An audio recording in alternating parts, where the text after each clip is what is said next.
During the summer of 2023, we moved to a remote Scottish Hebridean island to be its only two residents, along with our two pet sheep and pair of cats. These remote islands seem to retain an old-fashioned rhythm and a charm which we find encouraging us to live a more frugal and simple life, the way man was perhaps more intended to. We have an ancient stone cottage to restore, veggies to grow, livestock to build up, fish to catch and smoke, a boat to buy, and much more. Step back in time with us at the Scottish Isle.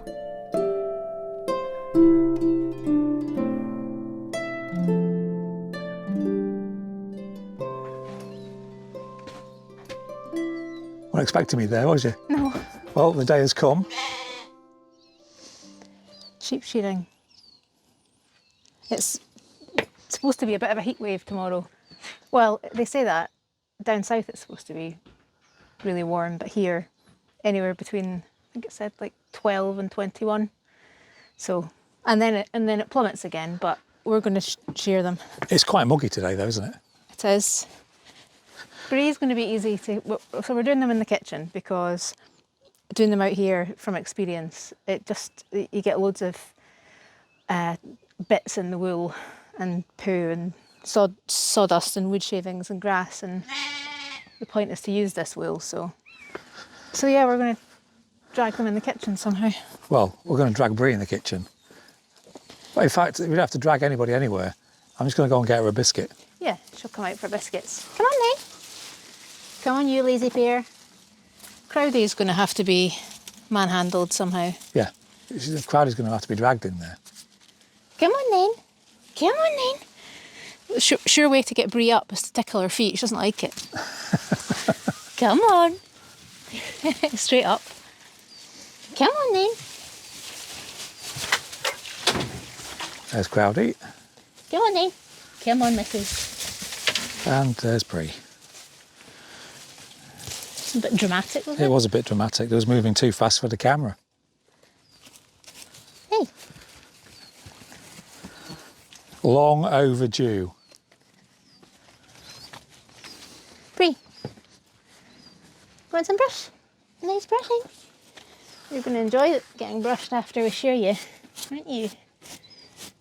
Just get these dangly bits off. She's already casting. Yeah, you can see she is. So, what was that all about? So Bree, the type of breed that she is, she casts naturally from her undercarriage, so we don't need to go right underneath. And Crowdie, probably we won't do much underneath her as well, maybe just a wee trim, because we're going to be doing them standing up. We don't want to catch them or anything. We can slice their teats off and things like that. We've sheared these multiple times ourselves with hand shears, as in like scissor type shears. This is the first time that we're going to be using electric shears. So they've been sheared with electric shears numerous times. Just not by us. But not by us. So it's going to be a slow process and a learning curve for everybody. But yeah, the more sensitive areas like underneath them, we're not going to do with that. We're going to do them by hand if they need doing at all. Is that nice? Look, completely oblivious about what's going to happen. It's going to be much more settling experience than what's been going on before. She's not going to get thrown around. Yes, you. Biscuits. Biscuits.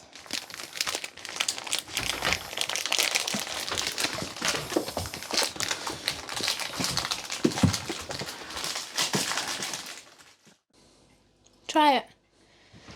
Just start to get used to the noise.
Just doing this bit by hand while the clippers have a chance to cool down a wee bit. They tend to get quite hot. Where are you going, Bree?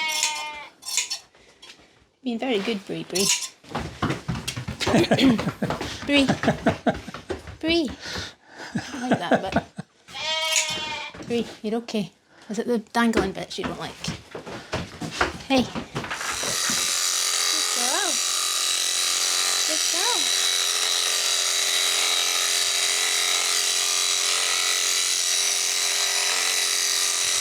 Good girl.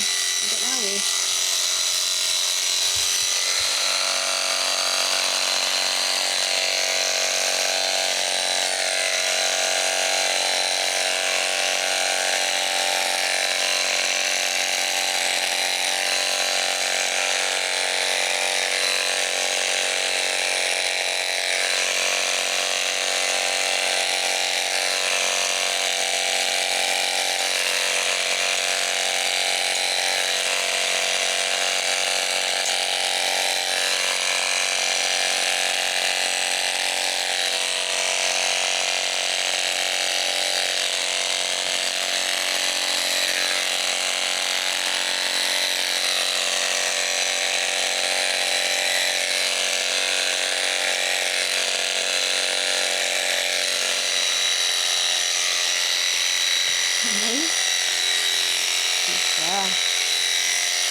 There it is.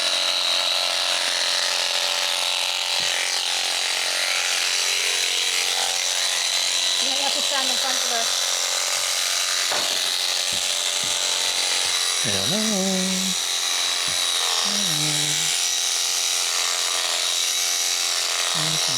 I think the neck's going to be hardest. So they're standing like this.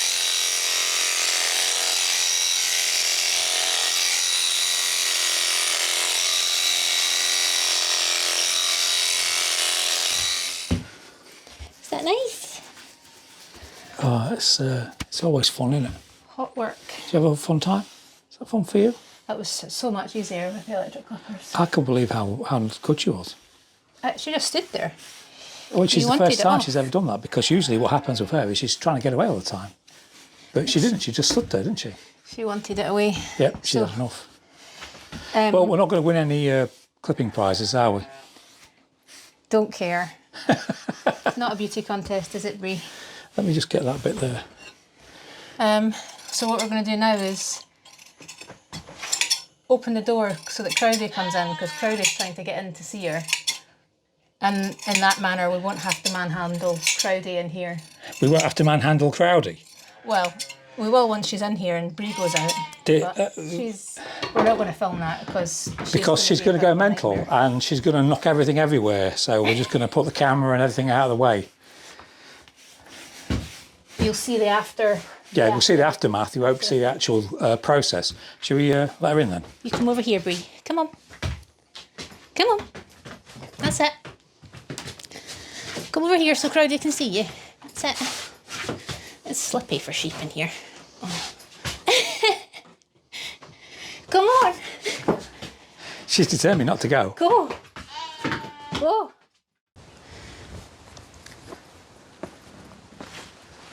Come on. Scratch. Get scratched.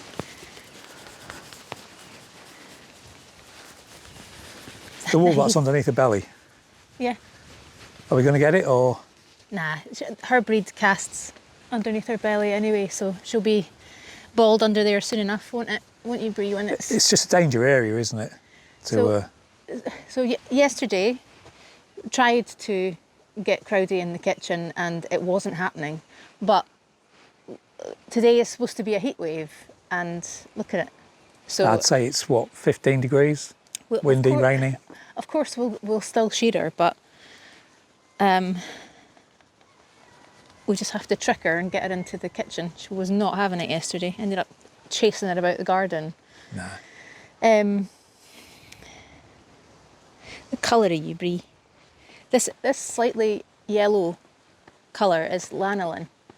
Her wool, let me show you actually, over here. I'm doing it.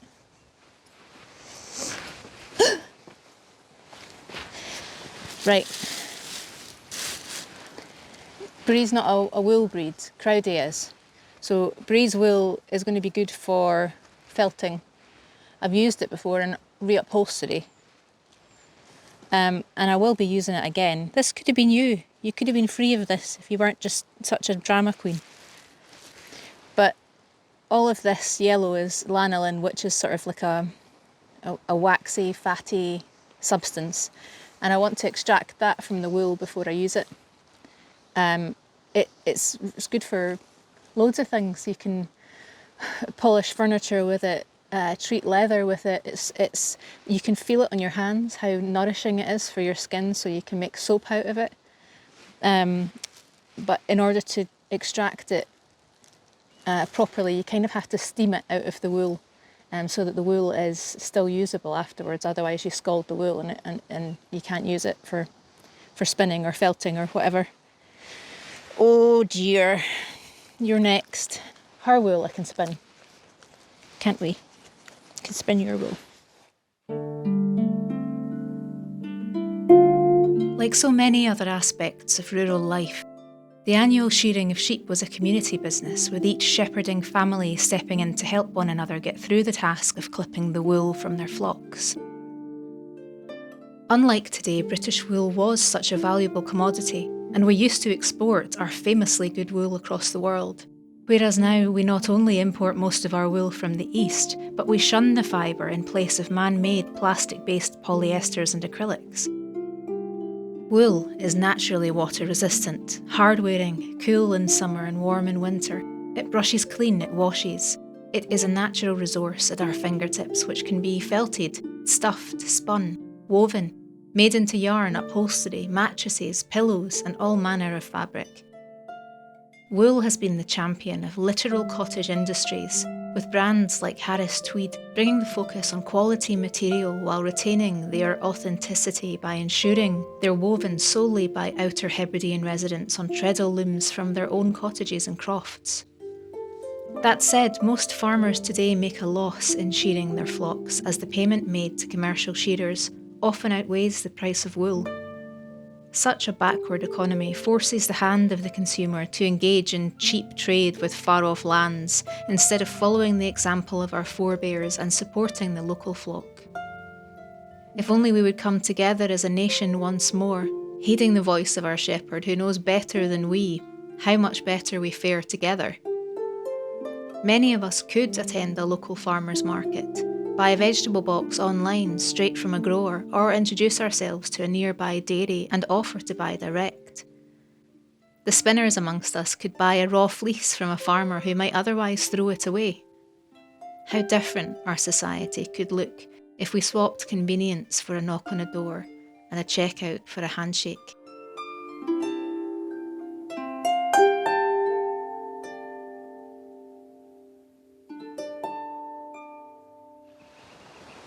Scott, tell everyone what you just saw. You know, it's one of those moments where you're like, am I seeing what I'm seeing? I mean, I never expected to see a whale here, because we know the channel is quite deep here. It's very deep over here when you're moving round towards where the castle is. But, so I'm coming back from doing some editing and I hear this really awful sound again. A sound that we've heard 3 times? Several times. Or 4 times, yeah, quite a few. Wait for it. and really loud, like really We've loud. been like, what the heck is that noise? It sounds like an old man with guitar clearing his lungs. That's what it sounds like. And when we heard it over at the castle, it was we both looked at each other, didn't we? It didn't pick it up on the microphones, and we were like, "What is that?" So what I saw was a minke whale, absolutely massive, and we've double checked, triple checked. We know it was a minke whale. It surfaced twice, made that sound twice, and then just disappeared completely. So I'm like, well, what does that kind of whale eat round here? Because I'm thinking whales, plankton and all that kind of stuff, but they do chase shoals of fish. And it would be the mackerel, won't it? I think the mackerel are back, yeah, it would be coming in for the mackerel. We've registered it on the whale sightings website, and they're actually, not for a few years now, but there have been sightings before. Of minke whales in this area, yeah. Mm-hmm. Well, it was too big for a porpoise. It was a whale, yeah. I mean, the shock, because again, your eyes are like, and all I saw was, you don't even, with a minke whale, it doesn't come out fully, and you didn't see the fin, because the fin is set far back, but you saw the front end, its head, yeah, just breathing, come out and then go straight back down again, and did twice. Now, if the guys in the boat were still here, because they've now cleared off, they were also looking at it at the same time, and they were, because I grabbed the binoculars, and they all looked like, because it must have been only about 200 metres away from their boat. But unfortunately, no camera. Well, you just have to imagine it, people's. What an incredible backdrop today. We've been told to expect beasts of the deep. Basking shark, we were told, that it's deep enough over there that they sometimes come in. Terrifying behemoth. Yeah, but just think about it. Can you imagine being out there kayaking? No, and one of I don't those want things to comes up imagine underneath you? That'd be it for me. Well, you've already hung up your kayaking paddle anyway. Yeah, so. Once. But do you know what I mean? Kayaking, I have to remember it's that, not the kayaking, and then a whale comes up. No, I don't even want to think about it, even though they're not going to eat you. Anyway, it was an amazing experience. What a shame you didn't see it.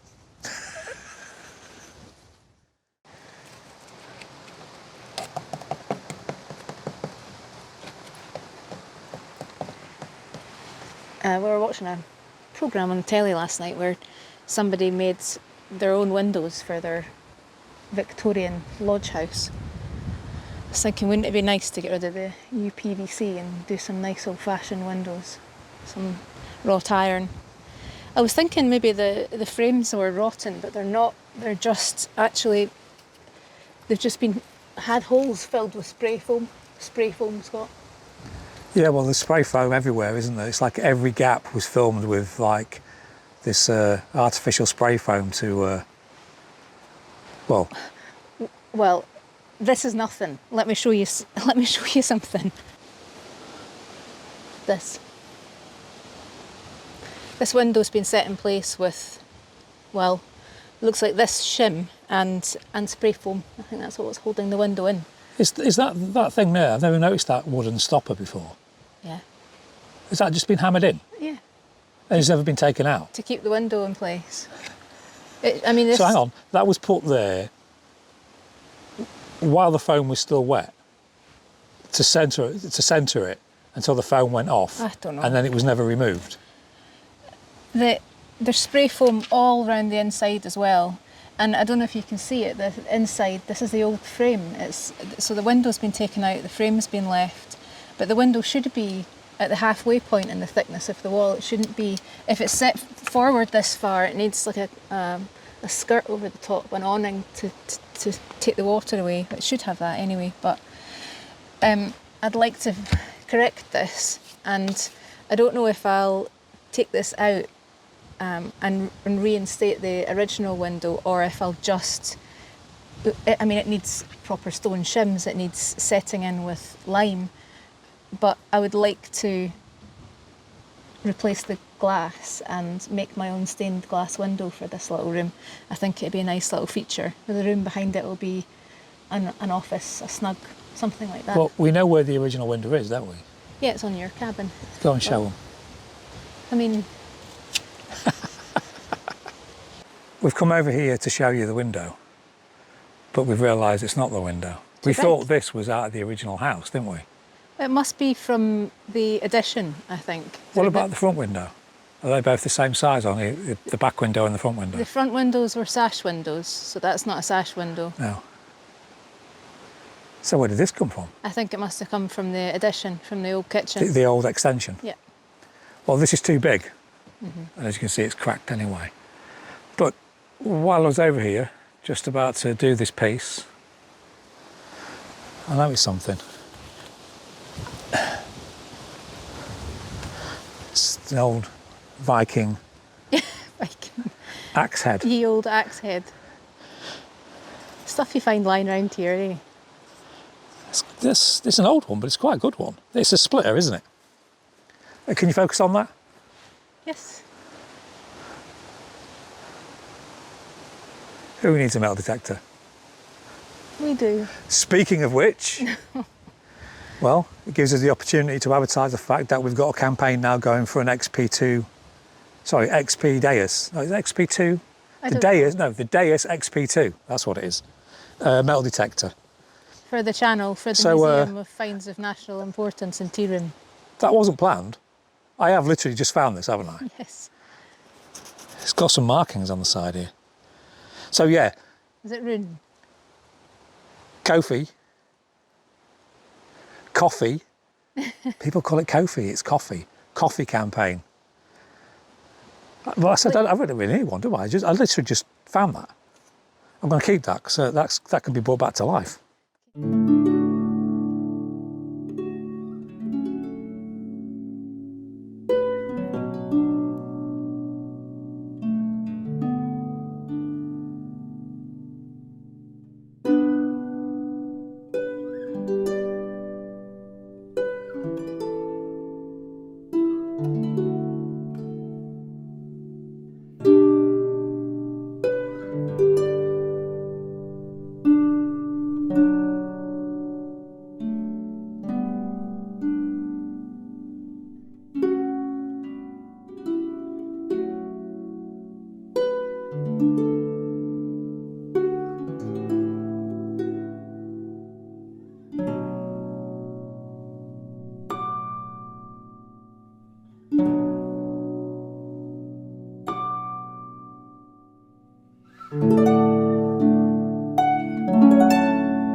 I've decided I'm going to keep on digging out along here and make some progress on this side of the house. I thought that was concrete initially, but actually looking at it, it's stone. I'm hoping that I won't have so much concrete to chisel out on this side like I did the other side. But we definitely need to get something sorted for keeping all this clear once it is dug out. It's a heron. This cauldron belonged to an old friend of my grandmother, Flora, who lived in a black house on the island of Tiree where my mum was raised. Mum was the factor's daughter on Tiree, so she was very well known locally, and Flora was essentially my grandmother's help, housekeeper, babysitter, everything. And we inherited this from her. Cool little pot-bellied, three-legged cauldron. I found out recently that cauldrons used to do, it wasn't just like one big stewing pot, they used to do lots of different meals in one pot. Interesting piece of history if you fancy looking it up. Anyway, thank you very much for these buckets. Anonymous gifter, and thank you for my lovely trowel. I was using a plastic trowel last time on the other side of the house, so this is a bit better. It feels like rain, so I'll keep my hat on.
I don't know how well you're really going to be able to make this out, but the foundations on this side are a lot deeper than the other side of the house, which isn't surprising, seeing as the ground slopes away in that direction.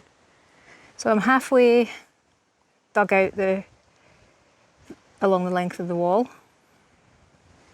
I think it'll do the world of good to give that overnight to air out. It's not very damp down there though. It did occur to me when I was digging out near the doorstep that I bet you there's something buried under there. I think they were quite superstitious about doorsteps. They tended to bury a bit of iron under doorsteps or hearths or things like that. Yeah, good point to call it a day though, because I'm knackered. Doing it by hand is backbreaking. Knackered. I'm not as knackered as I was last year. Definitely fitter.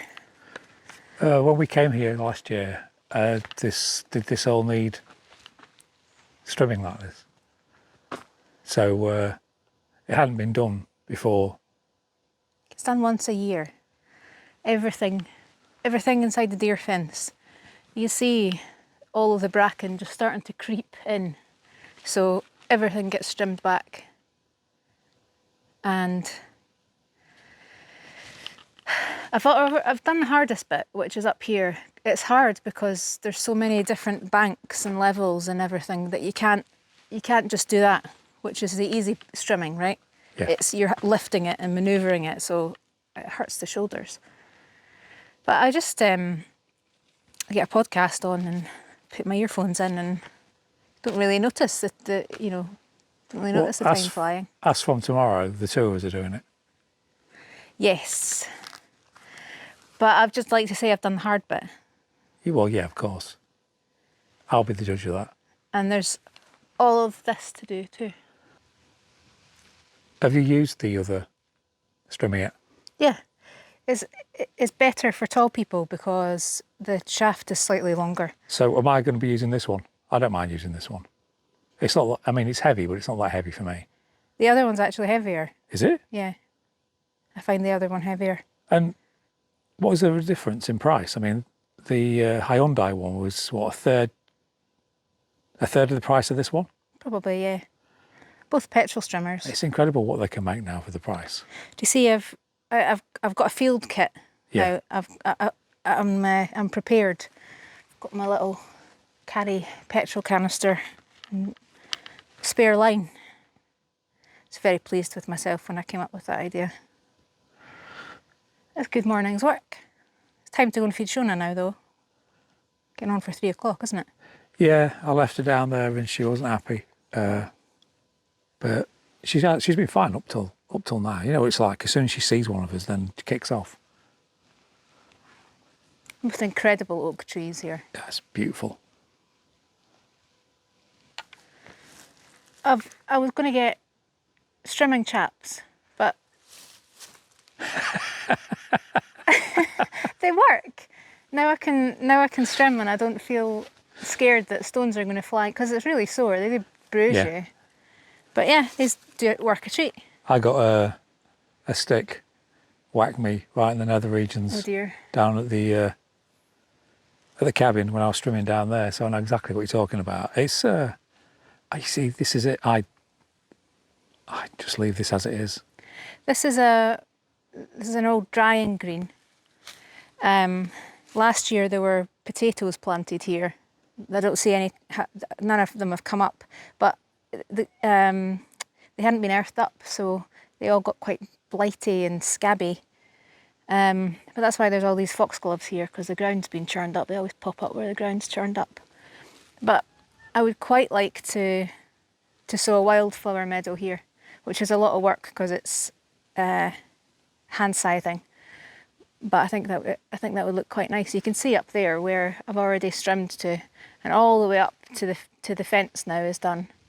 And I don't know if you're able to see this beech hedge. It's actually in the shape of a train. Can you see that from there? Yeah. The steam engine at the top, and then all the carriages coming down here. So that'll get trimmed back this summer into a nice neat shape again. It already looks like a wildflower meadow to me. I know there's only probably about 3 different species of flower. It's all just clover, some bluegrass. What are these dandelions? They can't be. They don't grow that big, do they? Nah. Look like dandelions, but no, they're slightly different, aren't they? Yeah, and all this is just buttercup and clover.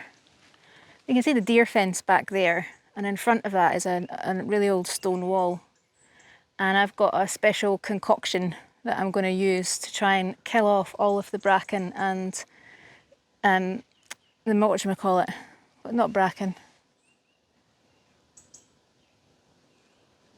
It's because I'm tired. Brambles that are trying to encroach on the garden as well. Bicarbonate of soda and vinegar. And that should do the trick. Expose the stone wall again so that you can see it. It's nice. It's quite a charming little wall. It's a nice little spot. Just look at the forest. It's beautiful. What a place.